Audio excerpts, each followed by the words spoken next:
Partiamo.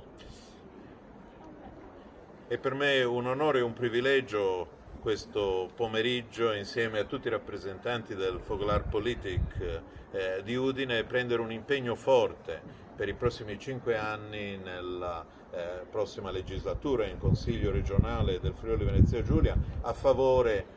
della Euroregione europea,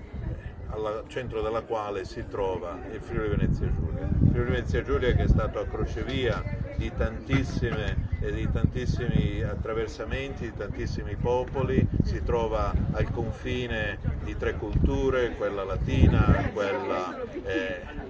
tedesca e quella slava, e ha maturato una propria anche cultura, una propria identità e una propria lingua, che è la lingua appunto friulana, dunque un luogo naturale all'interno del quale costruire quelle che sono le nuove prospettive per l'unità di questo continente.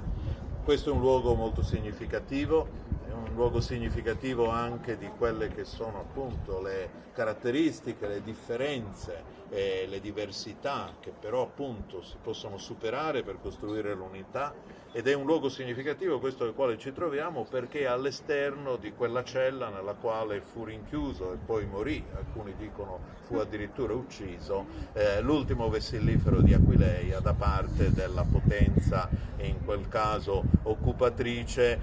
delle forze veneziane. Quindi è importante prendere questo impegno a favore di una euroregione europea in questo luogo, proprio perché questo luogo sta a dimostrare come,